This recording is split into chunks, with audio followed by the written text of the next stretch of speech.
18 महीने के अंदर देगा। इसके बाद 1 जनवरी 2026 से नया वेतनमान लागू हो सकता है। हालांकि पुराने ट्रेंड को देखते हुए सिफारिशों को पूरी तरह लागू करने में 2028 तक का इंतजार भी करना पड़ सकता है, यानी कि कर्मचारियों को 17-18 महीने का एरियर एक मुश्त या फिर किश्तों में मिलेगा। इससे 50 लाख कर्मचारियों को 69 लाख पेंशनर्स को फायदा होगा। सरकार ने जनवरी 2025 में भी इस कमीशन के गठन का ऐलान किया था।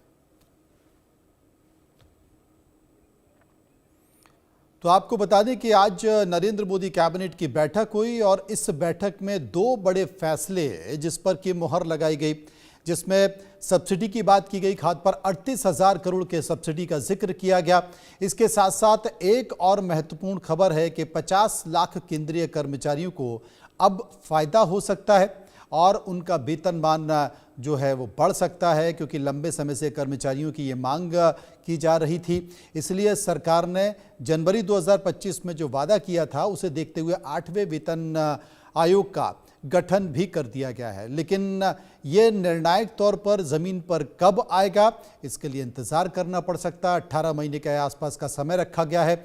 लेकिन 7वें वेतन आयोग के बाद अब 8वें वेतन आयोग में अब कर्मचारियों की सैलरी कितनी बढ़ेगी, ये भी स्क्रीन पर आप देख सकते हैं कि कितना अंतर आ जाएगा कर्मचारी की सैलरियों में। लंबे समय से कर्मचारी इसकी मांग भी कर रहे थे और लेकिन ये माना जा सकता है कि 17-18 महीने का जिक्र किया जा रहा है, लेकिन ये पैसा मिलने में केंद्रीय कर्मचारियों को करीब ऐसा माना जा सकता है कि 2028 तक का भी इंतजार करना पड़ सकता है।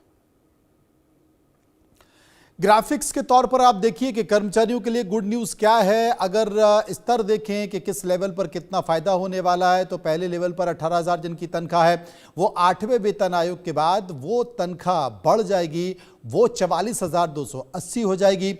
दूसरे स्तर पर जिनकी तनख्वाह 19,900 रुपये है वो बढ़कर 48,974 हो जाएगी। तीसरे स्तर पर अगर आपकी सैलरी तनख्वाह 21,700 रुपये है तो वो 53,466 रुपये हो जाएगी।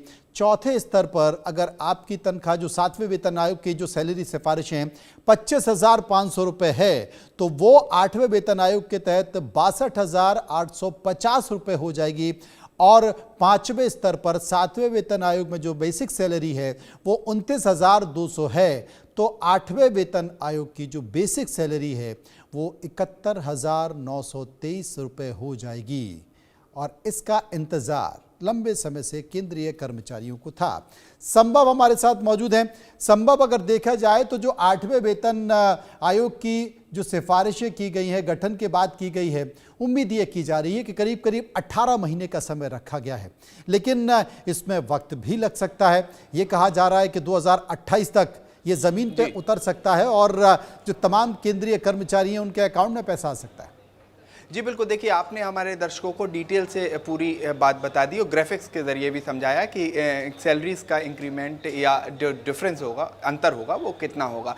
बेसिकली ये जो पे कमीशंस होते हैं ये रिव्यू जिसे कहा जाता है उसके लिए किया जाता है कि सैलरी का रिव्यू और जो इन्फ्लेशन है या चीज़ों के जो दाम बढ़ रहे हैं उसके अनुसार सैलरी कितनी एक्यूरेट है उसको देखने के लिए, जाँचने के लिए पे कमीशंस बनाए जाते हैं। 8th पे कमीशन, 8वां जो पे कमीशन है उसका टर्म ऑफ रेफरेंस जिसे कहा जाता है उसे आज केंद्रीय कैबिनेट ने मंजूरी दे दी है।